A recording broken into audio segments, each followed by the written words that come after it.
Hey friends, it's Gloria and welcome back to another video. As you can already tell by the title, this is going to be a book haul. These are all of the books that I have acquired this past summer, which is over 50 books. I just have no self-control as someone who works at the library and goes past the Friends of the Library bookshop. I have to browse. I can't pass up books that are only 50 cents in perfect condition. And I am a frequenter of little free libraries and they just so happen to be amazing in my part of town, and so I just find a lot of gems that get added to my shelves. Disclaimers aside, let's get into the book and some bookish items. And as usual, I categorize them into genres and themes as best as I can. I wanted to briefly mention this adorable poster that I found at like a Portland gift shop, and it's right across from Powell's if you're ever in town. It's a beautiful flower poster that says read all the books, and there is a matching bookmark that says read all the books. I love the colors, I love the florals, I love the print, so I will hang this up. I'm not sure where, but somewhere. And since we're talking about bookish things but not quite books, I want to say a huge thank you to the Booktube besties, which is Krista, Amanda, Sarah, and Lindsay. I was asked and participated in their amazing virtual reading retreat that happened a few weekends ago, and it was so much fun. They sent me this as a thank you gift. Like, are you kidding? You guys are amazing. The first gift is this book puzzle plant shelfie thing. I love puzzles. I have many. I do them all the time. I especially love listening to audiobooks when I puzzle. And this is a Gallison 1000 piece. I used to have a lot more plants on my actual bookshelves, but then books took over, and so no more plants, but I can dream in puzzle form. And they also got me I Must Betray You by Rita Sepetys. I have already read this earlier this year and absolutely loved it. I have read every single book that Rita Sepetys has written and have loved all of them, so I am so stoked to add this one to my shelves. Since I Must Betray You was a book that I have already read, this next category is going to be books that I have found or purchased that I have already read and either loved or really liked and would love to own on my shelves. So the first two books I'll mention were 5-star reads earlier this year. I talked about them in my mid-year freakout tag. I couldn't pass them up during the Barnes & Noble hardcover 50% off sale. The first is The Lost Spells by Robert Macfarlane and Jackie Morris. This is a stunning collection of nature writing and poetry with beautiful illustrations inside. The next one was the cutest picture book that I've read so far this year. I absolutely loved, and that is Mel Fell by Corey R. Tabor. I don't even have children yet, but I'm collecting picture books because I just couldn't pass this one up. An absolutely adorable picture book that I heard about during the April picture book readathon that I participated in. This next book is highly beloved and hyped and a booktube darling, and I think for very good reason, and that is Homegoing by Yaa Gyasi. I really enjoyed it. This is a multi-generational story following two sisters and then branches of their family from there. One family is in Ghana and one was sold as a slave, and it follows their lives in the Americas. So many shifting perspectives and many tragic things that you read about, but I thought it was really beautiful and unique. Another one I've already read is Room by Emma Donoghue. This is a very unique read from the perspective of a child who was born into kidnapping. So his mom was kidnapped. The child that she birthed was the child of her kidnapper, and so this whole book is his perspective, and all he knows of his world is a small room, and it's absolutely tragic to read about, but what a unique perspective from a small child. It was beautiful, and the movie starring Brie Larson also incredible. Another 5-star read from earlier this year is The Sun Does Shine by Anthony Ray Hinton. This is an account of Anthony Ray Hinton's experience as a death row inmate for 30 years before he gets released from solitary confinement. It's his story. It's absolutely heartbreaking, but also beautifully told, and I think everyone should read it. And then this next book I remember loving as a teenager, and so more than anything I just really want to reread it to see how it holds up and to see if I still like it. I know Chantel from Chantel Reads All Day recently read it as an adult and really enjoyed it, so I'm wondering if I'll connect with it in the same way, and that is The Host by Stephanie Meyer. I definitely preferred this book over the Twilight series when I was reading all of those as a teenager. This is about an alien abduction. It's a sci-fi book. Basically, Earth gets abducted by these aliens that slither in somehow into human minds and bodies, and they take over. And this story follows one girl who is resistant, and so her thoughts and personality never leaves, and so she befriends this alien that's inside her, and she runs away and trying to solve stuff. And I remember being so like engrossed and in love with the story and just captivated and trying to figure out what is gonna happen. So I'm really curious to reread it and see how it holds up, and I kind of want to rewatch the movie too. Wish me luck with trying this one again sometime. Moving on to the next category, let's touch on some classics that I have found. The first is this stack of 4 Jane Austen books, and they are the vintage Random House. So this is Northanger Abbey, Mansfield Park,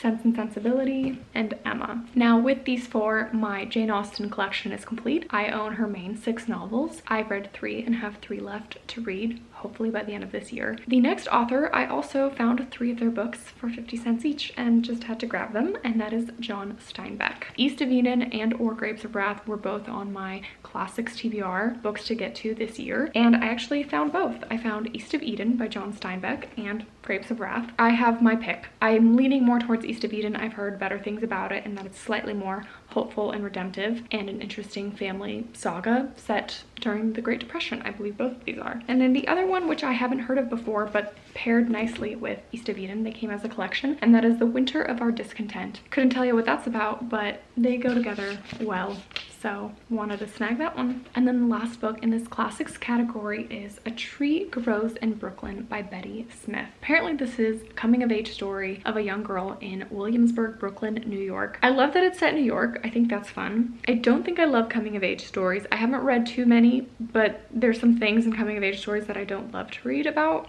So we'll see how this one fares. Next up, let's dive into nonfiction. I found 2 books that have to do with the war. The Sisters of Auschwitz, the true story of 2 Jewish sisters' resistance in the heart of Nazi territory. What I'm realizing is I might be over World War II historical fiction. Well, maybe not, because I have some that I need to show you that I hauled. But I think I much prefer nonfiction accounts of World War II. They're real people, they're real stories, really happened, and that has nothing against historical fiction, which I love, but I just for some reason just need a breather from World War II historical fiction, I think. And I realized I didn't even say what this one was. The Dressmaker of Auschwitz by Lucy Adlington, the true story of the woman who sewed to survive. I would love to hear the stories of these women and these different experiences that they had during the war. This next nonfiction I've seen on a lot of nonfiction lists, and that is Reading Lolita in Tehran. Now, I haven't read the actual Lolita. I'm a little scared of that book because it's like about a pedophile predator. Just would rather not, you know? But I feel like I have to read it in order to read this nonfiction. Maybe not necessarily. I believe this is just a story of women in Tehran that received an education and were able to educate themselves and grow by reading books, which is a beautiful story. And I would love to learn more about Tehran and this experience. Should I read Lolita first? Maybe that's a question for you. Let me know. This next book comes highly recommended from Krista from Books and Jams. For someone that loves to read nonfiction and memoirs, I was told you need to read this book. You're gonna love it and it's gonna make you cry. And that is Lion by Saru Brierley. This is the movie poster edition. I have not watched the movie. I really want to read the book first and then watch it. But from my understanding, this is about a boy who was adopted and grew up living in Australia. And he's, I think, able to recall one like singular memory from his childhood. And using Google Maps, he's able to locate his exact village in India that he was born. And then I think eventually finds his birth family. Something along those lines. It's apparently a wild story and I need to read it. This book also feels like a book that I need to read in my lifetime, you know? And that is The Boy Who Harnessed the Wind by William Kamkwamba. I believe this is a story about a young boy in an African village who was able to create a windmill and then create electricity for his village and town and then better help that community. Next up I have The Omnivore's Dilemma, The Natural History of 4 Meals by Michael Pollan. This book I have had on my want to read list on Goodreads for many, many years. Can't tell you where I first heard of this book, but I found it for $1 at my library. Very curious about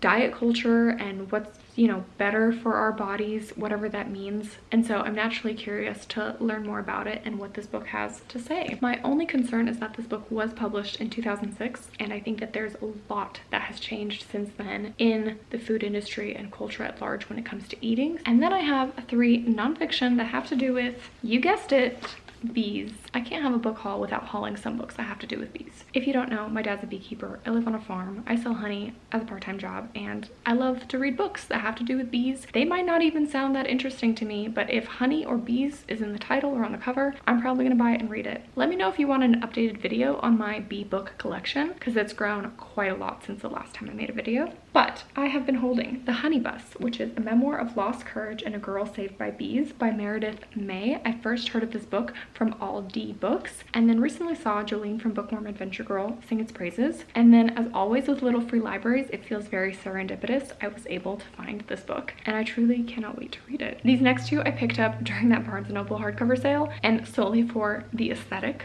because they're just beautiful books. This first one is Bees and Their Keepers by Lotte Moeller, a journey through seasons and centuries. And then this one is called Wild Honeybees, an intimate portrait, and it is a coffee table photography book. Very close-up, detailed, wonderful shots of honeybees in their natural habitat. That wraps up nonfiction, and before we get to historical fiction, which I'll save for last, because it's my biggest category, as always, I'm going to touch on some random categories. The first one I'm calling sci-fi or speculative. The first book, I'm gonna be honest with you, I probably shouldn't have bought it. I'm incredibly intimidated by it. Without an actual, I think, urge or maybe a buddy read or some sort of reason, I don't foresee myself picking it up, but at the same time, I was still intrigued enough to buy it for 50 cents. I'm talking about The Overstory by Richard Powers. This is the winner of the Pulitzer Prize. I think it's a really cool cover. This just honestly, I think it's gonna be too weird for me. Apparently it's a collection of fables that have to do with the environment and like environmentalism and climate change, and there may be somewhat interconnected stories. It just sounds a little weird and beautiful at the same time. It's promised to be filled with gorgeous nature writing, which I think is the main reason why I was compelled to even get it in the first place. This next one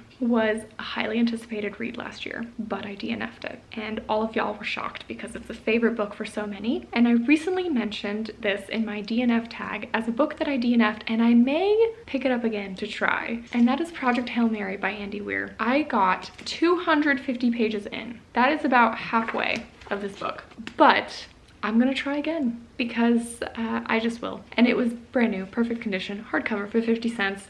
I thought, you know what? I'm gonna do it. And if I hate it, then I'll just give it away.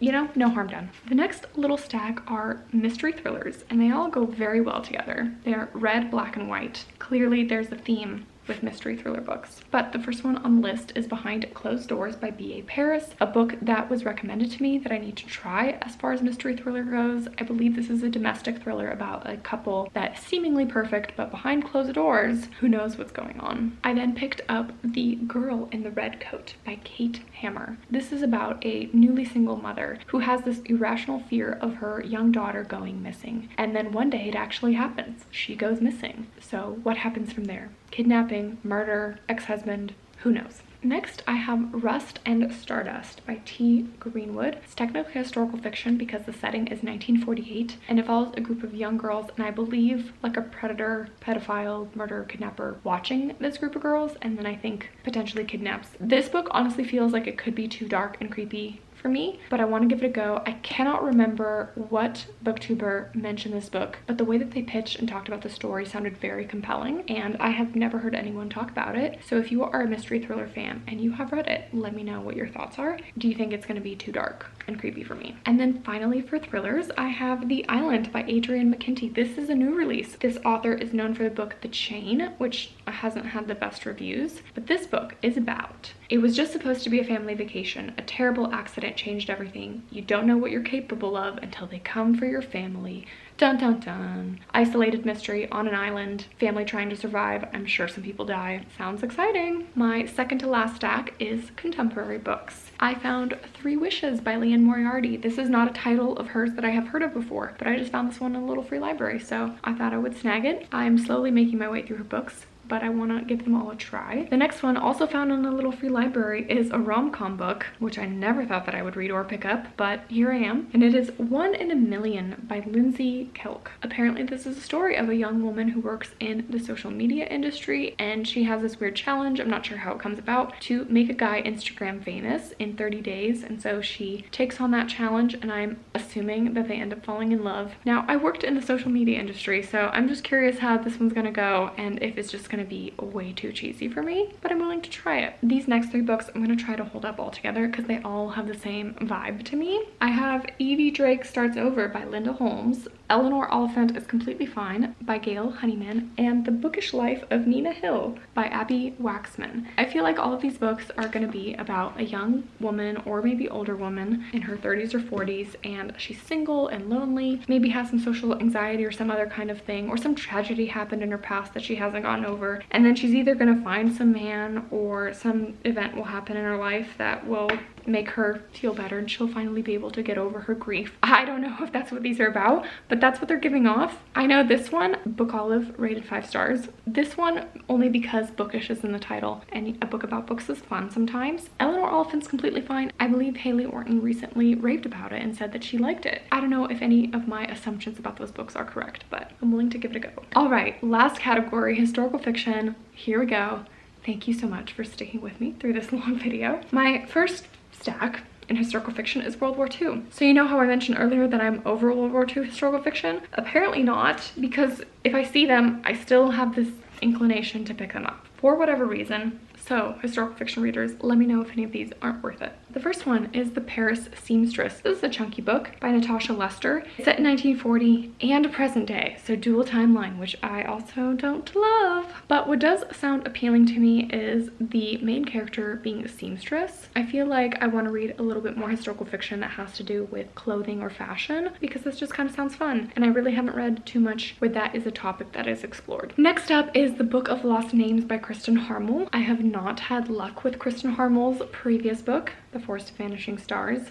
Really did not like that one. This one I have seen so many people give 5 stars, so I'm curious how it will work for me. This next one is Eternal by Lisa Scottoline. I believe this author is most famous for like mystery thrillers, because I have shelved her books many times at the library, and this is the only one that looks like historical fiction. Everything else looks like a thriller mystery. I'm curious how this one is, but it's set in Italy during World War II, and I think it was really hyped last year. This next one is Send For Me by Lauren Fox. This is a cover that's drawn me for a long time. I've checked this book out many times from the library thinking I'm gonna read it because it's fairly short, but I still haven't. I know it's set in pre-war Germany, and it has to do with a Jewish family. This next one was gifted to me by a friend of mine who also loves historical fiction, and that is Those Who Save Us by Jenna Bloom. I've not read from this author before. To be honest, the back scares me a little bit in terms of me not liking it, because what I'm realizing about historical fiction that I don't love is the whole I am a grandma now and I never told anyone my life story, and I have this big secret, and my daughter or granddaughter is going to uncover the past and figure it out. This is about a woman who had a tough life during World War II and has never told anyone about her experience, and her daughter Trudy wants to know now what's going on and why she is the way she is. So I don't know. And then finally for World War II, I believe this is World War II, could not be. It is The Island of Sea Women by Lisa C. Recently, Jolene from the Bookworm Adventure Girl recommended this to me as a 5-star historical fiction read, so I have very high hopes. I also am so eager to read about these Korean women divers who dive for a living off a small island in Korea. I believe White Chrysanthemum is another historical fiction that has to do with the subject matter. I've heard fantastic things about both of those books, but I have found this one, and so I'm very excited to own it and read it. This one has 3 timelines: World War II, World War I, and the 1960s, and that is All the Ways We Said Goodbye by 3 historical fiction authors: Beatrice Williams, Lauren Willig, and Karen White. I don't love 3 timelines, but I want to try another one out before I maybe fully confirm that I really don't like it. This next one is not World War II, but in fact World War I, and that is by Jojo Moyes, which I have read Me Before You. I've yet to read The Giver of Stars, but this is The Girl You Left Behind, and it is set in 1916 in France. I'm assuming it's a love story where these two cannot be together because of the war. This one is a historical mystery, but it is set during the war, and that is Maisie Dobbs by Jacqueline Winspear. This is the start of a very long series. I think that there's 18 or so books of it now, but it seems very beloved. This also seems like totally up my alley. This just seems like a fun, cozy mystery, but also has plenty of historical context that still will keep me interested and invested. My last stack of historical fiction books are all books that are set in the US, but I do have one left that doesn't have to do with world wars, but is set in a different country, and that is Russia. And the book I'm talking about is The Revolution of Marina M by Janet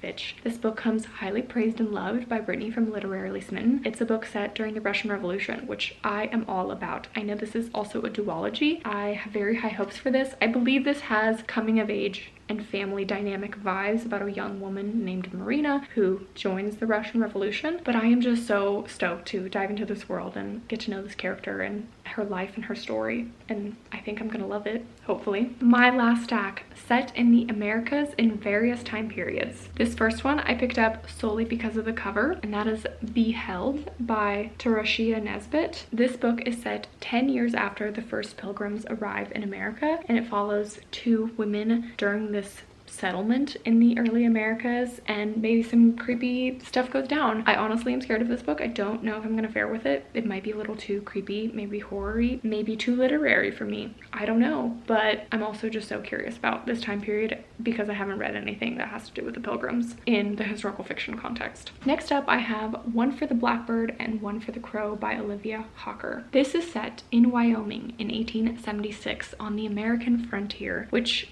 is, I guess, maybe westerny vibes. I'm not sure, but I haven't read too many stories that have to do with this. I did read one last year, Where the Lost Wander, and absolutely loved it. It was an all-time favorite. This has to do with two like rival families. It kind of is giving me the same energy as what I've heard from East of Eden, so I wonder if those have any similarities. I found Ordinary Grace by William Kent Kruger. I own this Tenderland. This is another one of his books that so many booktube people love to rave about. I don't know how I'm gonna fare with his writing, but I couldn't pass up picking this one up as well. This is set in the 1960s in Minnesota. Not sure on the details, but I'm very eager to meet this author on the page, as Shelley likes to say, and see how I fare with his writing and storytelling. I found The Boston Girl by Anita Diamont. This author is most well known for her book The Red Tent, which I own and have yet to read. This one is set in Boston. I believe it's also a coming of age story set in the early 1900s and has to do with a family of immigrants. And I love a good immigrant story. I find them very relatable. This next one I also found for 50 cents, and that is Booth by Karen Joy Fowler. This one is receiving some hype and love because I believe that it is on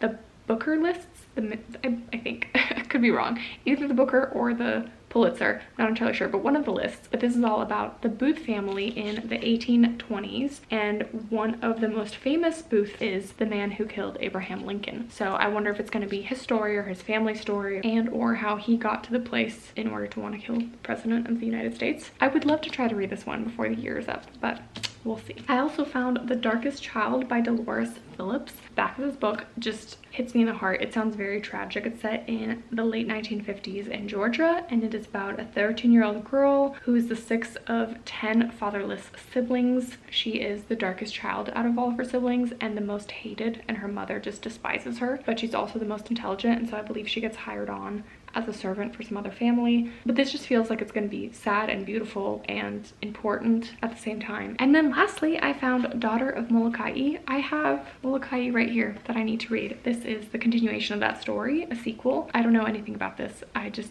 again, couldn't pass it up because it's brand new, but the first story is about a leper community in Hawaii. Thank you all so much for sticking through this very long book haul, and I appreciate you guys watching through all of this. As always, my absolute favorite part about book hauls is the comment section, because what I want from you guys is to let me know which of these books I should read. What should I prioritize? What have you read that you have loved? Please hype them up for me. It is my absolute favorite thing because I feel like I'm getting recommendations from you guys, and it does change the priority order. And I will see you guys in some more videos soon. Bye.